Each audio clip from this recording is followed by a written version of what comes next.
Hey, this week in math, we're going to be doing something that we haven't really done before in our class, and it's called using a word problem or a story problem. And it's really cool because it's called a story problem because there's a little story that comes with it. This is the one from today, Monday.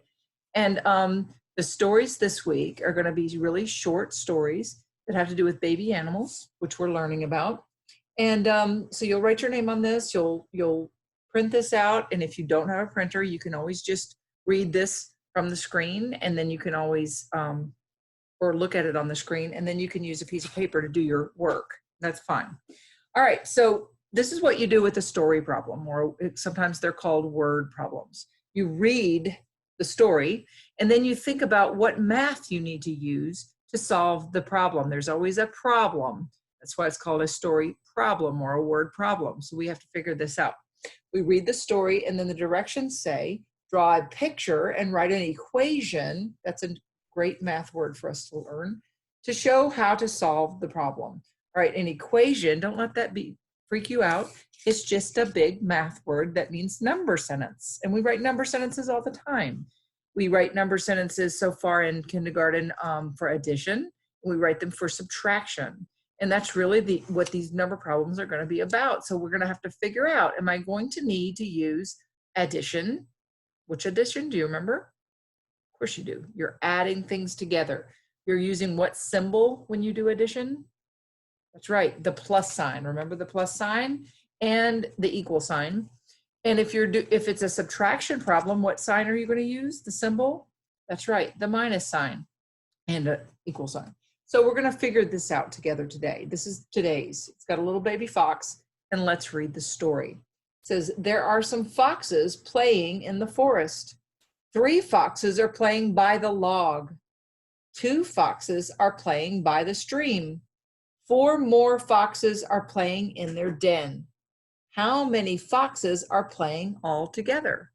So what they want you to do is draw pictures to go with the story that match the story, and then figure out the problem. So the first sentence said, or the second sentence said, there are some foxes playing in the forest. 3 foxes are playing by the log. So we need to draw that. So I'm gonna draw a log. Let's see. They don't need to be big pictures. They don't need to be perfect pictures. Just do your very best. Since I have to draw foxes and I've never drawn one before, I'm just going to make little stick animals. So I'm going to draw an oval body, a circle head, 2 little triangle ears, a puffy tail, and 4 little stick legs. And that's my fox. So how many do I need? The first sentence said 3 foxes are playing by the log. So that I need 2 more. 1, 2, 3. And 1 more.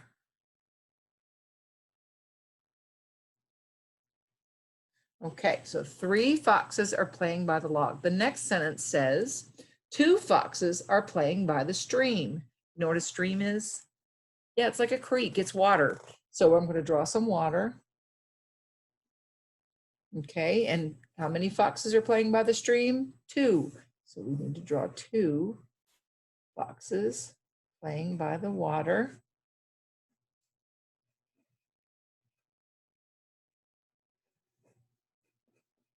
Okay, and now there's my foxes. And then the last sentence says, or the third sentence says, 4 more foxes are playing in their den. And you know what a den is? A den is their home, and it's kind of like a cave, but it's underground. So we're going to make this big opening to show they're in their den. And how many foxes played in their den? 4. So we put 4 little foxes in the den.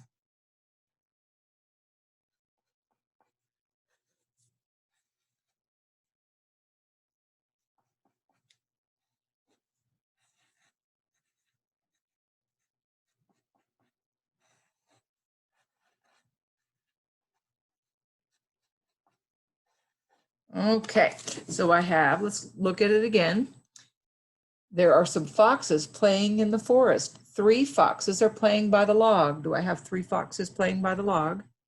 Yes. 2 foxes are playing by the stream. There's my 2 foxes playing by the stream.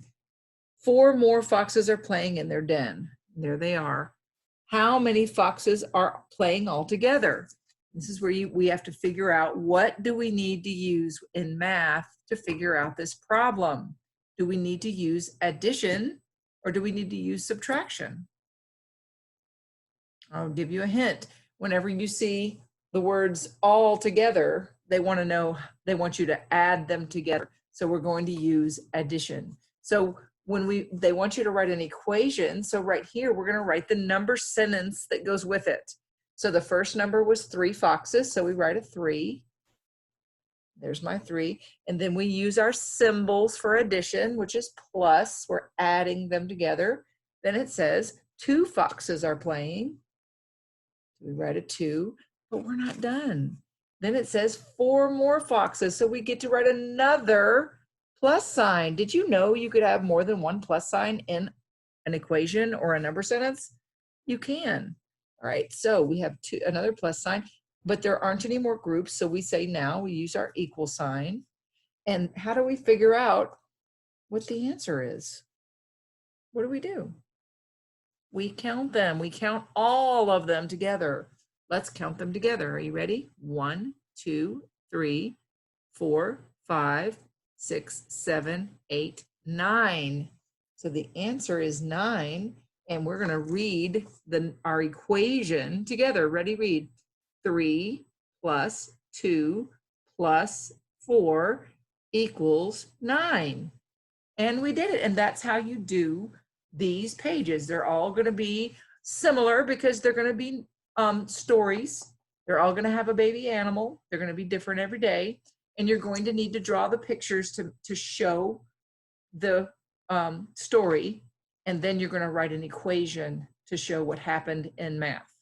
And I know you can do it. I believe in you. If you need any help, you can call me or you can talk to your parents. I know they can help you with this. Okay, I believe in you. I know you can do this. Have a great day.